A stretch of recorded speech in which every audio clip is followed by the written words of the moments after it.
Welcome to conversations. मैं आपका host, आपका दोस्त मुख्तदर खान, और आज मैं आपसे समोसा कॉकस के बारे में बात करूंगा। समोसा कॉकस उसको कहते हैं जो इंडियन अमेरिकन्स हैं, जो अमेरिका के पार्लियामेंट में, संसद में इलेक्शन जीत के आए हैं। आप में से जो लोग नहीं जानते, अमेरिका का जो पार्लियामेंट है उसके दो हिस्से हैं, बाई कैमरल कहते हैं। जैसा भारत में राज्यसभा और लोकसभा है, उस तरह अमेरिका में द सेनेट है और द हाउस ऑफ रिप्रेजेंटेटिव्स हैं। तो सेनेट में 100 हैं राज्य मेंबर्स। हर स्टेट से दो आते हैं, कितना भी बड़ा स्टेट हो या कितना भी छोटा स्टेट हो। जैसा डेलावेयर की आबादी 1 मिलियन है, हमारे 2 सेनेटर्स हैं। कैलिफोर्निया की आबादी कुछ 50 मिलियन के करीब है, वो 50 गुना बड़ा है हमारा, लेकिन उसके भी 2 सेनेटर्स आते हैं। इट कीप्स जो छोटे स्टेट्स हैं जिनकी आबादी कम है उनका इम्पोर्टेंस रखती है पार्लियामेंट में। और फिर जो हाउस ऑफ रिप्रेजेंटेटिव्स है वो आबादी के बेसिस पे है। जैसा कि हमारे पास सिर्फ 1 कांग्रेसमैन है और कैलिफोर्निया के पास 40 से ज़्यादा है। तो जो ऊपर हाउस है उसमें 100 सेनेटर्स है, और जो नीचे का है हाउस ऑफ रिप्रेजेंटेटिव्स, उसमें 435 मेंबर्स होते हैं। तो उसमें भारत के 6 भारतीय कह सकते हैं आप ओरिजिन के, इसमें से बाज़ लोग इंडिया में पैदा हुए हैं और बाज़ लोग अमेरिका में पैदा हुए हैं। जैसा कि थानेदार जो मिशिगन से थे, वो उनकी पैदाइश हैदराबाद से है, मेरे ख्याल से मैसूर से आए हैं वो, बट वो मेंबर ऑफ कांग्रेस हैं। तो ये 6 मेंबर्स ऑफ द कांग्रेस है, इनको हम कहते हैं द समोसा कॉकस। तो ये पिछले बार 2024 में 2 नए लोग जीत कर आए हैं कांग्रेस में। एक मैं आपको बताऊंगा, सुहास सुब्रमण्यम है जो वर्जीनिया से आए हैं, और मेरा ख्याल से उनका ताल्लुक़ हैदराबाद से है। मेरी उनसे जीतने के बाद तकरीबन 2.5 साल हो गए हैं, अभी 2 साल हो गए हैं मेरी उनसे जीतने के बाद। काफ़ी लंबी तवील बातचीत हुई थी उनसे फ़ोन पर, लेकिन उसके बाद मैं भी भूल गया और वो भी भूल गए, so I could not invite him on my show. और दूसरे हैं थानेदार। तो मैं आपको उनके तो आप जो तस्वीर देख रहे हैं, अगर आप लेफ़्ट से देख रहे हैं, जो नंबर 2 है वो सुहास सुब्रमण्यम है, जो लास्ट में है वो श्री थानेदार हैं। ये 2024 में जीत कर आए थे। तो 2024 वाज सपोज टू बी बहुत अच्छा साल भारतीयों के लिए अमेरिका में, क्योंकि कमला हैरिस जो आदि इंडियन है, इंडियन ओरिजिन से हैं, वो अपने आप को कभी कहती नहीं है, कभी कहती हैं कि मैं इंडियन अमेरिकन हूँ। तो उन्होंने, आपने देखा होगा, एक उनका काफ़ी मशहूर हुआ था एक पॉडकास्ट जिसमें वो मसाला डोसा बना रही थी, और उनके पेरेंट्स कमला हैरिस के मद्रास से हैं, चेन्नई से हैं। तो उनकी साड़ी वगैरह में भी फ़ोटोग्राफ्स हैं कमला हैरिस के, तो वो काफ़ी मशहूर हुए थे। देयर वाज दिस मतलब एक जोश था कि भारतवासी अमेरिका में कितना ज़बरदस्त उनका परफॉर्मेंस है। ना सिर्फ वो बड़े बड़े टेक कंपनीज़ के सीईओज़ हैं, बल्कि अब तो सियासत में भी आ गए हैं। और विवेक रामास्वामी तो प्रेसिडेंट के लिए भी रन कर रहे थे। उसके बाद आपने देखा उनका बहुत चर्चा था कि शायद डोनाल्ड ट्रंप के साथ वो वाइस प्रेसिडेंशियल कैंडिडेट हो जाएंगे। तो देयर वाज लॉट ऑफ एक किस्म से ऑप्टिमिज़म था, या तो विवेक रामास्वामी वाइस प्रेसिडेंट बनेंगे या कमला हैरिस प्रेसिडेंट बनेंगे। खैर वो तो नहीं हुआ, लेकिन 2 नए भारतवासी इलेक्शन जीत कर यूएस हाउस ऑफ रिप्रेजेंटेटिव्स में शामिल हो गए हैं। तो मैं उनके बारे में आपको बताऊंगा, लेकिन जो सबसे ओपन ख़बर है कि 2, एक नए और एक बहुत पुराने इंडियन ओरिजिन के जो पार्टिसिपेंट्स हैं, ऐसी राजा कृष्ण मूर्ति जो शिकागो से हैं। अगर आप ये फ़ोटो देख रहे हैं तो वो फ्रॉम द लेफ़्ट से 4th हैं। वो अपना इलेक्शन हार गए हैं। उनकी इलेक्शन थोड़ी कॉम्प्लिकेटेड है। वो मेंबर ऑफ़ कांग्रेस रहे हैं कई सालों से, ओबामा के बहुत क्लोज़ हैं, और वो बहुत पैसे रेस करते हैं। उनके काफ़ी कनेक्शंस है कॉर्पोरेट वर्ल्ड में। तो उन्होंने इस बार अपने आप को अपग्रेड करने की कोशिश की। उन्होंने he decided not to run for Congress Chicago की एक कंस्टिट्यूंसी में, और वो सेनेट के लिए, अपर हाउस के लिए इलेक्शन लड़ने की कोशिश की। भारत में Rajya Sabha is a backdoor to the parliament, यानी अगर आपका पॉलिटिकल पार्टी किसी स्टेट को कंट्रोल करती तो उस स्टेट से बहुत आसानी से आप किसी को भी राज्यसभा में लेके आ सकते हैं। जैसा कि फॉर मिसाल के तौर पे निर्मला सीतारामन और डॉक्टर जयशंकर दोनों राज्यसभा के मेंबर हैं, शायद वो लोकसभा के इलेक्शन जीत ना सके कहीं से भी। तो लेकिन अमेरिका में जो अपर हाउस है that is a big thing. यानी मिसाल के तौर पे अगर आप इलाहाबाद से, या इलाहाबाद तो अभी रहा ही नहीं, लेट्स से कि लखनऊ के किसी कंस्टिट्यूंसी से आप लोकसभा के लिए लड़ रहे हैं, लेकिन अगर राज्यसभा सेनेट होता है अमेरिका का तो पूरा उत्तर प्रदेश में आपका इलेक्शन होता, जैसा यहाँ पर गवर्नर की इलेक्शन होती है स्टेट की, वैसा। तो it's a state wide election, it's a very powerful position और बहुत मुश्किल है, बहुत पैसे लगते हैं। तो राजा कृष्णमूर्ति सबसे ज़्यादा पैसे रेस किए, $30 मिलियन और $29 मिलियन उन्होंने इलेक्शन में खर्च किया। वो लीडिंग कैंडिडेट थे, सब समझे थे कि वो आसानी से जीत जाएंगे, लेकिन वो सरप्राइजिंगली डेमोक्रेटिक प्राइमरी ही हार गए। यानी मेन इलेक्शन तो नवंबर में है, तो इन्होंने डेमोक्रेटिक प्राइमरी, जैसा कि मैंने पहले भी आप लोगों को बताया है कि अमेरिका में अगर आपको सीट चाहिए, दो ही पार्टी हैं जो मैटर करती हैं, डेमोक्रेट्स और रिपब्लिकन। छोटे छोटे पार्टीज़ हैं, लिबर्टेरियन पार्टी, ग्रीन पार्टी कहकर, बट उनको सीटें वगैरह कुछ नहीं मिलती और दे हैव नो प्रेजेंस, या तो it's basically a two party system. तो क्या होता है, अगर आपको टिकट चाहिए कांग्रेस के लिए या सेनेट के लिए या इवन प्रेसिडेंट के लिए, तो आप अपना फाइल करते हैं पॉलिटिकल पार्टी के साथ। तो जैसा कि राजा कृष्णमूर्ति सेनेट के लिए रन करना चाह रहे थे, तो उन्होंने अपना दर्ज किया, डेमोक्रेटिक पार्टी की प्राइमरीज होती है, तो इंटरनल इलेक्शन होता है पॉलिटिकल पार्टी में। भारत में क्या होता है, आप जाके लीडर को पैसे दे दें और वो डिसाइड करते हैं कि ठीक है आप यहाँ से सीट में कंटेस्ट करोगे, आप वहाँ से कंटेस्ट करोगे वगैरह। मैं सुना कि पैसे लेके पैसे वाले लोग को आसानी से टिकट मिल जाता है किसी भी पॉलिटिकल पार्टी का। यहाँ पे वैसा नहीं होता, आपको इलेक्शन लड़ना पड़ता है पॉलिटिकल पार्टी के अंदर। तो डेमोक्रेटिक पार्टी के प्राइमरीज में अगर आप इलेक्शन लड़ें तो अगर जीते तो फिर आपको टिकट, जैसा कि कल मैंने जो शो किया था अब्दुल अल सैयद का, उन्होंने डेमोक्रेटिक पार्टी का जो सेनेट का प्राइमरी था वो जीत गए। तो अब उनको हक मिल गया क्या, एज ए डेमोक्रेट वो नवंबर के इलेक्शन में जीतेंगे।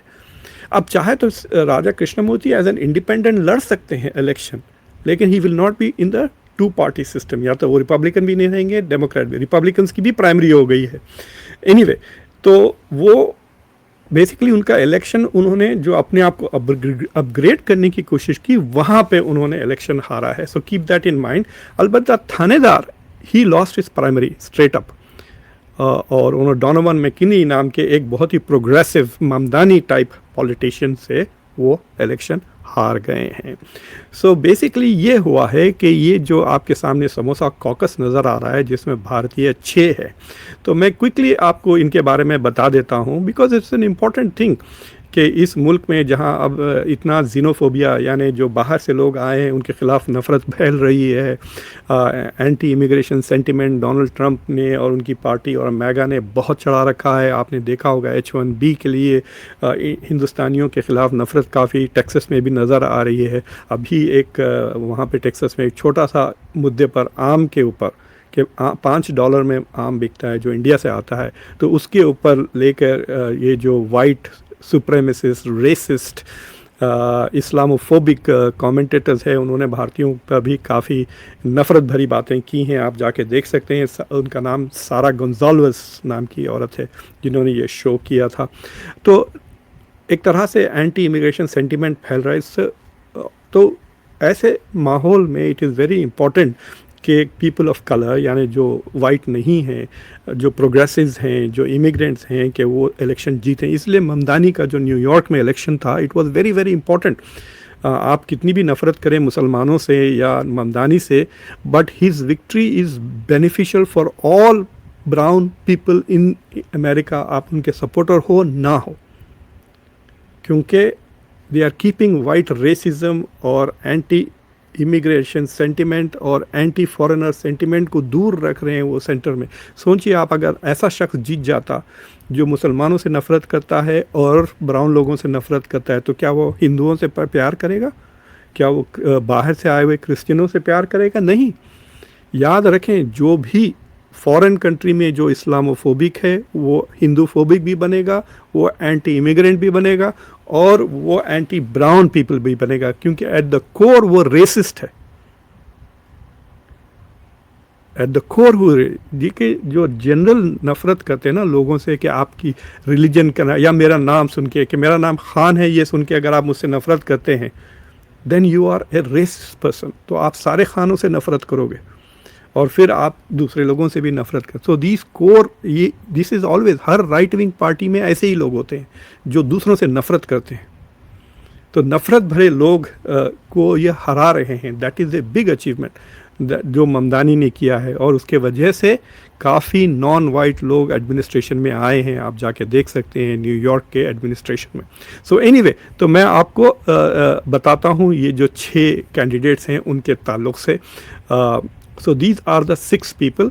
तो इस चार्ट में मैं बेसिकली आपको ये बता रहा हूँ कि कौन है और कहाँ से वो आए हैं।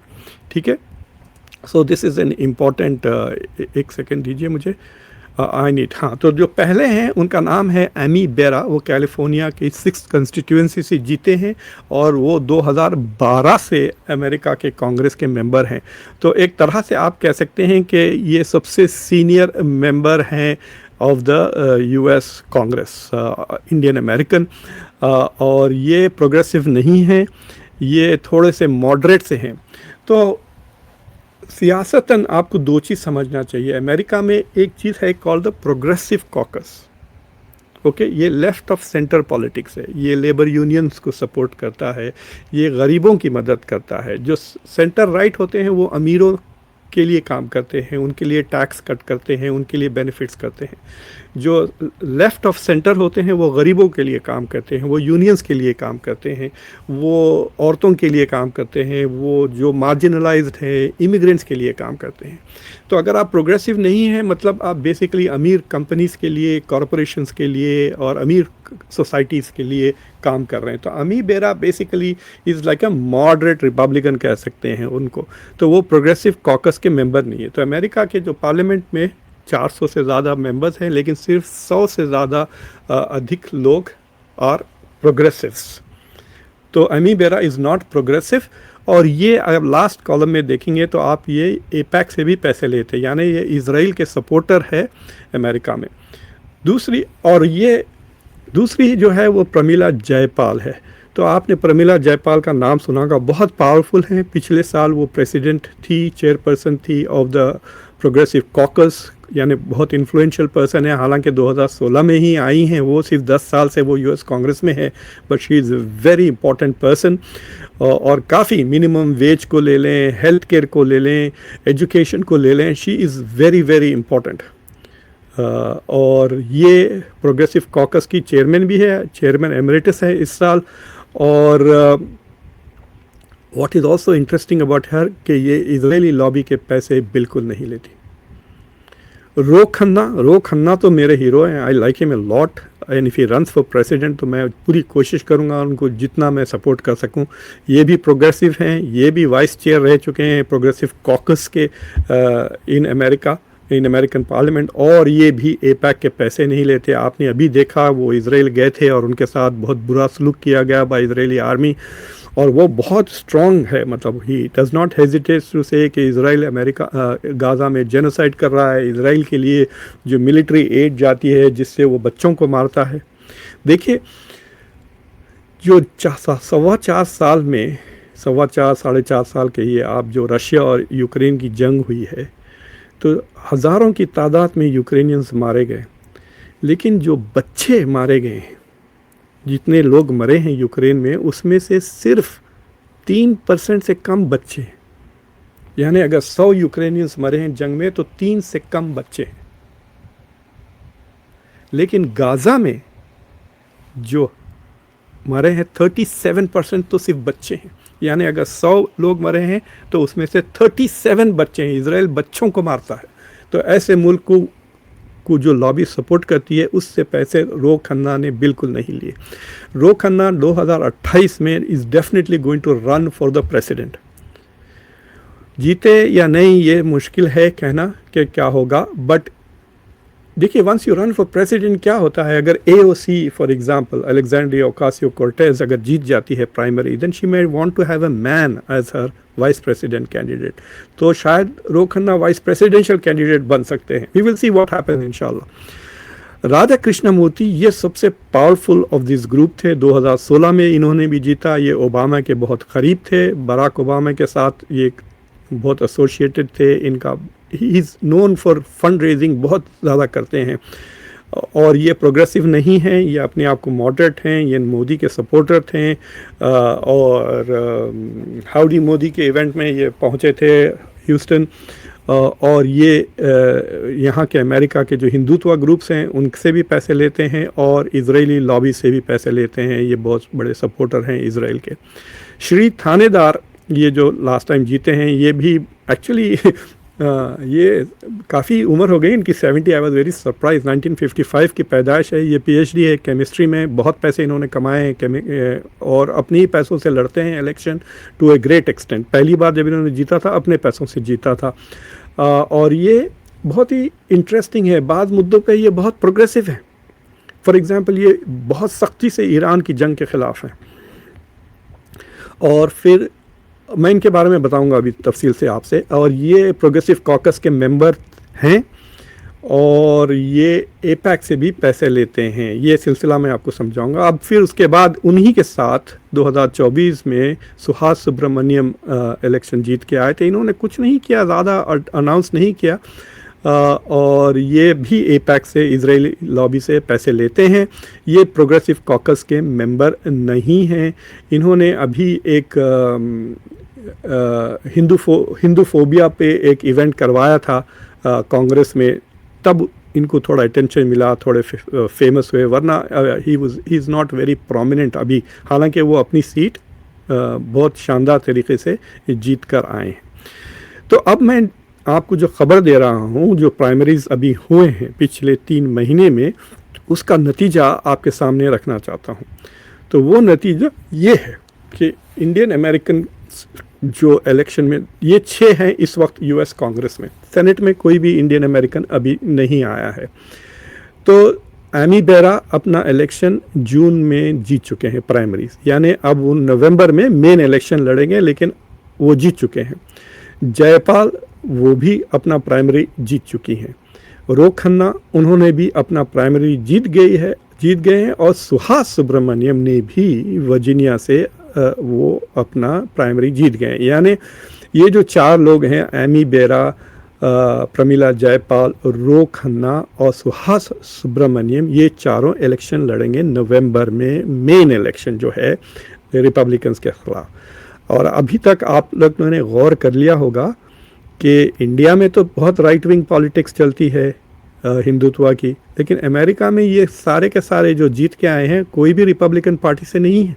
ये सारे के सारे डेमोक्रेटिक पार्टी से है। रिपब्लिकन पार्टी से अभी तक कोई भारतवासी जीत कर नहीं आया। That party is racist. Right wing parties racist होते हैं, नफरत भरे होते हैं, ख़ासतौर से माइनॉरिटीज़ के ख़िलाफ़। आप वो देखेंगे सिलसिला, जब जेडी वैंस रन करेंगे तो अब उनकी बेगम अनफॉर्चुनेटली उषा वैंस को उन्हीं के पार्टी के लोग जिस तरह टारगेट बनाएंगे, जिस तरह विवेक रामास्वामी के हिंदुइज़्म पे जो नफ़रत का इजहार किए थे रिपब्लिकन्स, आप वो देखेंगे। तो ये 6 के 6 जो है सो है। लेकिन राधा कृष्णमूर्ति ने सेनेट की प्राइमरी हार गए हैं फ्रॉम शिकागो। और श्री थानेदार कल कल तो सारा का सारा फोकस अब्दुल अल सैयद के ऊपर था, क्योंकि उन्होंने सेनेट में ना सिर्फ उन्होंने अपना जीता प्राइमरी, बट एपैक ने उनके खिलाफ $50 मिलियन, इजराइल की लॉबी ने उनके खिलाफ $50 मिलियन खर्च करने के बावजूद वो इलेक्शन हार गए। So it's a very important development. और मुझे लगता है कि श्री थानेदार भी इनडायरेक्टली इस वजह से हारे हैं, क्योंकि मिशिगन में इजराइल का support became a political issue, क्योंकि अब्दुल अल सैयद बिल्कुल इजराइल को पैसे नहीं देना चाहते फॉर मिलिट्री पर्पस। वो खुल के कहते हैं कि इजराइल बच्चों को मारता है, जेनोसाइड करता है, अमेरिका के टैक्स पेयर के पैसे ये जेनोसाइड में नहीं लगना चाहिए, that should be used here in America. वो अमेरिका के हेल्थ केयर, अमेरिका के एजुकेशन में, तो पूरा, क्योंकि he is running state wide जा रहे हैं ना, समझ रहे हैं आप, पूरे स्टेट मिशिगन के सारे वोटर्स ने जो डेमोक्रेट्स हैं उन्होंने अब्दुल अल सैयद के लिए, अब्दुल रहमान है एक्चुअली उनका नाम, उनके लिए वोट किया या उनके खिलाफ वोट किया। तो दैट बिकेम एन इशू। उसमें थानेदार भी आ गए, क्योंकि थानेदार एक छोटे से मिशिगन के, ये मिशिगन है तो 13th कंस्टिट्यूएंसी से वो लड़ रहे हैं अपना प्राइमरी। तो this whole state is focused on Israel का role in American domestic politics, ये अमेरिका के इन्फ्लुएंस को इतना खुल के अमेरिकन इलेक्शंस को इसराइल इन्फ्लुएंस करता है, उसके खिलाफ कोई शिकायत नहीं होती, कोई दूसरा कंट्री थोड़ा बहुत कर लेता है तो धूम मच जाती है। एनीवे, तो थानेदार ये एंटी इसराइल वेव में ये भी साफ हो गया, and he deserves to go, he deserves to go, और मैं बताऊंगा आपको why he deserves to go. तो बेसिकली आपको और एक ये चार्ट दोबारा बताता हूँ, ये जो कॉलम है जिसमें से जो 6 जो भारतवासी करंटली पार्लियामेंट है उसमें से 2 और सुपरस्टार्स, प्रमिला जयपाल और रो खन्ना, या सुपरस्टार, आप गूगल करके देख लें, and they don't take money from Israeli lobby. जो 4 हैं भारतवासी जो इजराइल लॉबी से पैसे लेते हैं वो अननोन्स हैं, they are not very influential. Ami Bera का नाम शायद आप लोग सुने भी नहीं होंगे, और Suhas is very new, this is going to be his second term अगर वो नवंबर में जीतते हैं। ये दोनों पैसे लेते हैं इसराइल से, तो आधे इजरायली सपोर्टर्स इंडियंस हार गए, they are out, they are not going to be in the Congress at all for sure. मतलब मेन इलेक्शन से पहले ही हार गए, वो अपनी पार्टी का इलेक्शन हार गए। तो सोचिए आप, they are irrelevant now in politics to some extent. Raja Krishnamoorthi के पास बहुत पैसे हैं, so he might be able to continue to influence. Thanedar के पास पर्सनल पैसा बहुत है, अगर वो चाहे तो फिर पता नहीं क्या कर सकते हैं। सो बेसिकली ये चीज़ हुई है कि 6 में से 2 इंडियंस आर आउट। तो बेस्ट रिजल्ट अब इंडियन पॉलिटिक्स के लिए अमेरिका के कांग्रेस में रहेगा, सब 4 के 4 जीत गए तो 4 will reach, so 2 out of 6 have lost. तो वही कह रहा हूँ मैं कि 33%, 1/3, 3 में से 1 भारतवासी is out of the Congress. तो जो इंडिया का समोसा कॉकस कहिए कि 6 समोसों में से 2 खा गई इजराइल सपोर्ट, और अब 4 ही बचे हैं if all of them win in November. So this is an important part. तो जो 2 हारे हैं उनकी जो नुआंसेस है वो मैं आपके सामने रखूँगा। तो राजा कृष्णमूर्ति शायद अगर सिर्फ कांग्रेस के लिए लड़ते तो शायद वो जीत जाते, क्योंकि पिछले इलेक्शन में जुनैद अहमद बल्कि एक हैदराबादी ओरिजिन के कैंडिडेट ने राजा कृष्णमूर्ति को बहुत स्ट्रांगली चैलेंज किया था। लेकिन राजा कृष्णमूर्ति इज़ वेरी इंटरेस्टिंग और सोफिस्टिकेटेड पॉलिटिशियंस है, तो उसने कई ऐसे इंडियन मुस्लिम्स और पाकिस्तानी मुस्लिम्स और दूसरे माइनॉरिटी कैंडिडेट्स को अपनी हिस्ट्री में काफ़ी सपोर्ट किया, because he is part of the Obama caucus, right. तो जुनैद अहमद की जो कोशिश रही टू अपसेट हिम वो नहीं हो सकी। हालांकि जुनैद अहमद भी काफ़ी प्रोग्रेसिव पॉलिटिशियन हैं, उन्होंने he came very close but he lost to Raja Krishnamoorthi. एक तो राजा कृष्णमूर्ति के पास बहुत ज़्यादा पैसे थे। देखिए, एक बार आप इलेक्शन जीत जाते हैं ना तो वॉशिंगटन आ जाते हैं, तो लॉबीज़ आपको जानने लगते हैं, आपको पैसे देते हैं। जैसा कि फॉर एग्जांपल मैं डेलावेयर में बैठा हूँ, मैं पैसे कहाँ से रेस करूँगा? सिर्फ डेलावेयर से पैसे रेस करता हूँ और जो मेरे दोस्त हैं वो देंगे। अगर मैं इलेक्शन जीत गया और वॉशिंगटन चले गया तो मैं सारी अमेरिका के सारे बड़े बड़े CEOs, लॉबीस्ट वगैरह सबसे मुलाकात हो जाती है। They get to know me, they want my vote. तो पैसे रेस करना आसान हो जाता है for those who is already in the parliament than that who is outside. तो राजा कृष्णमूर्ति के पास बहुत पैसे थे, उसने जुनैद को आसानी से हरा दिया पिछले बार। It was very close fight. आपने जुनैद अहमद को देखा होगा, मेरे शो पे वो आए थे, मैंने राजा कृष्णमूर्ति को भी बुलाया, but he was a big shot, right. He didn't want to come to a small YouTube channel in America. But उन्होंने जो सेनेट की कोशिश की वहाँ वो प्रोग्रेसिव से हारे हैं, because one of the reasons for his losing is कि वो इसराइल से पैसे ले रहे हैं, इसराइल लॉबी से। तो वहाँ पे शिकागो में there is a big Indian Muslim constituency. Indian Muslims बहुत कम हैं अमेरिका में, मुश्किल से 4 से 6 लाख हैं, और वो चंद जगहों पे हैं। टेक्सास में हैं, शिकागो में हैं, न्यूयॉर्क में हैं और कैलिफोर्निया में हैं। ये 4 जगहों पे, और अटलांटा शहर में थोड़े मिल जाएंगे आपको। तो शिकागो में काफ़ी है इंडियन मुस्लिम्स, और also of Hyderabadi origin for example. In fact Hyderabad और टोरंटो के बीच में कंपटीशन चलता है कि किसकी biryani is the better one. मेरी नज़र में तो शिकागो की biryani is better than Toronto's biryani. I have had both, और ये मेरा ऑफिशियल पोजीशन है, and I am not moving. Chicago's biryani is better than Hyderabad biryani, and my wife biryani is better than Chicago's. Anyway, तो शिकागो में राजा कृष्णमूर्ति को अब 2 प्रॉब्लम्स हो गए हैं। एक कि वो हिंदुत्व से उनको लिंक कर दिया गया, तो is losing Indian Muslim support, is losing many Pakistani Muslim support, जिनके साथ उन्होंने पहले काम किया था, लेकिन ये जो हाउडी मोदी के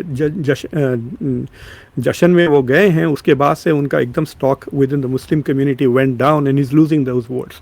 दूसरा, वो एपैक से पैसे ले रहे हैं। अब डेमोक्रेटिक पार्टी में अब 80% Democrats are against anybody who makes Israel the main thing. भाई आप अमेरिका की बात करें, फॉरेन कंट्रीज़ की कौन बात करें? मिसाल के तौर पे सोचिए आप कि आप रहते हैं दिल्ली में और कोई बंदा इलेक्शन लड़ रहा है लोकसभा के लिए और कहता है कि मेरा मकसद ही इस इलेक्शन में जीतने का ताइवान के लिए है, मैं ताइवान के लिए काम करूँगा सारी ज़िंदगी अपनी लोकसभा में रह के, मैं ताइवान को कोशिश करूंगा कि उसको पैसे मिले, मैं ताइवान के लिए अगर भारत को जंग लड़ना पड़े तो I will push India to do fight for Taiwan against China. अगर ऐसा बंदा इलेक्शन लड़ने आता है तो क्या आप वोट डालेंगे उसको दिल्ली में? क्या हैदराबाद में कोई बंदा हैदराबाद से ना हैदराबादियों की फ़िक्र करे, ना हैदराबाद की गरीबी की फ़िक्र करे, ना उसके रोड्स की फ़िक्र करे, बस खड़े रह के मैं ताइवान के लिए लड़ना चाहता हूँ लोकसभा में इलेक्शन, मेरे ख्वाब में ताइवान आता है? Can you imagine somebody? Taiwan छोड़ दें, आप किसी भी दूसरा मुल्क ले लें, भूटान के लिए कह दें, या नेपाल एक हिंदू मुल्क है, ठीक है, मैं नेपाल के लिए काम करना चाहता हूँ। They are not, you are going to say भाई तुम इंडिया के पार्लियामेंट के लिए लड़ रहे हो या किसी फॉरेन कंट्री की गुलामी के लिए यहाँ आए हो?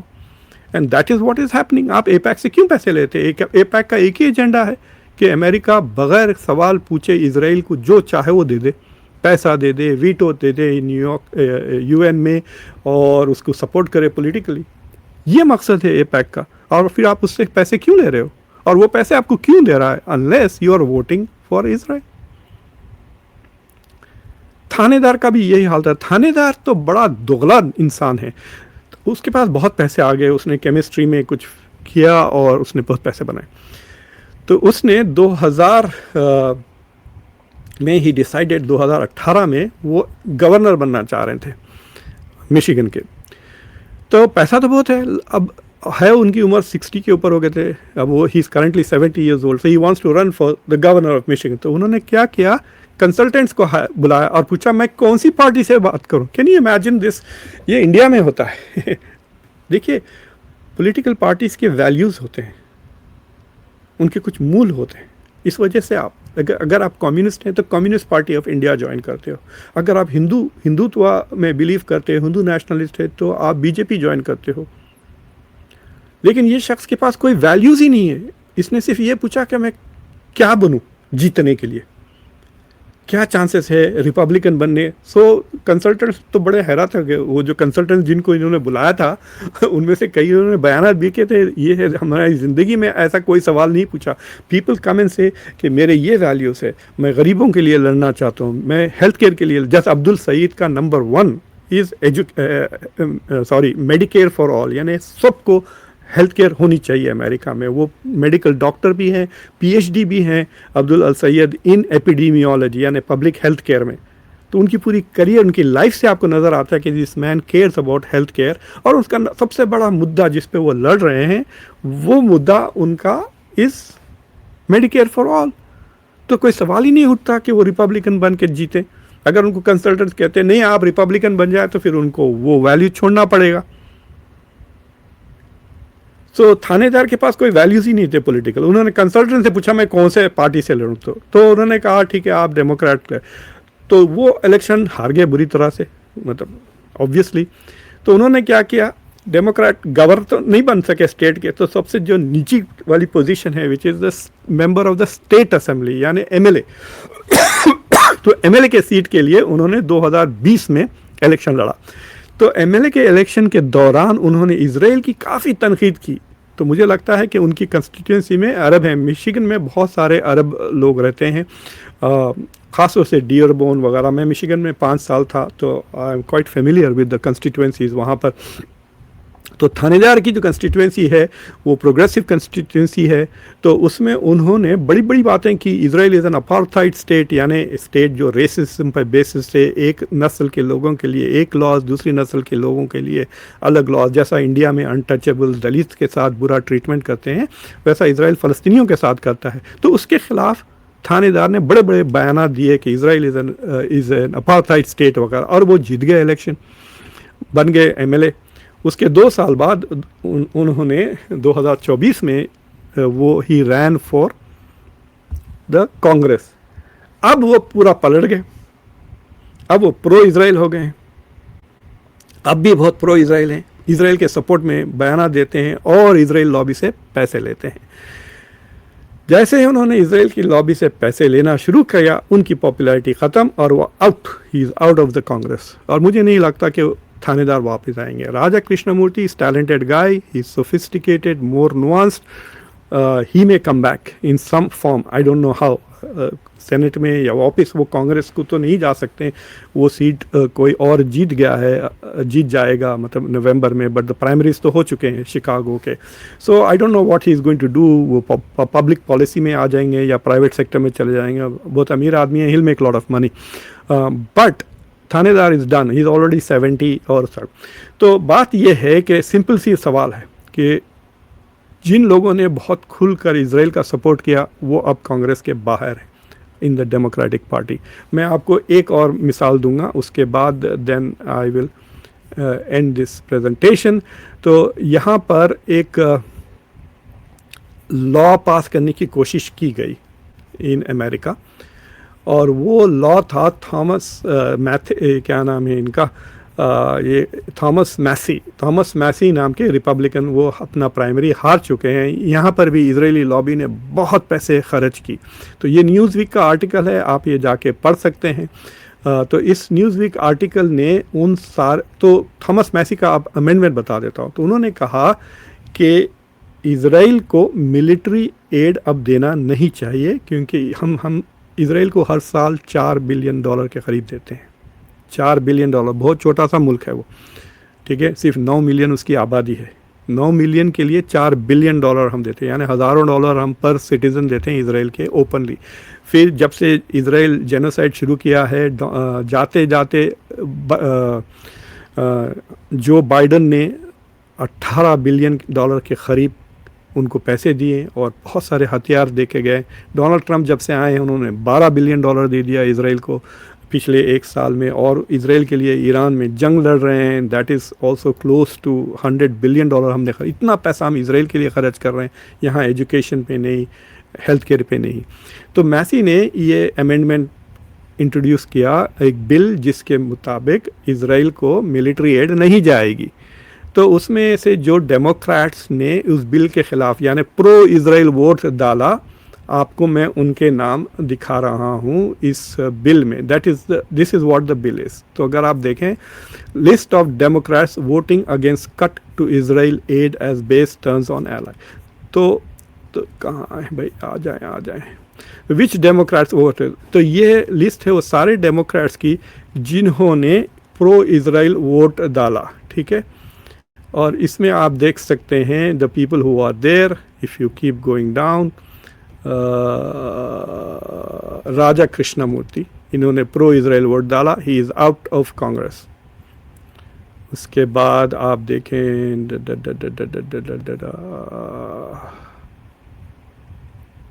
सुहास सुब्रमण्यम, ये जीत गए अपने primary, he will be there, Israel का सपोर्ट करते रहेंगे, और maybe he will change, जैसा Thanedar went this way, he may go the other way.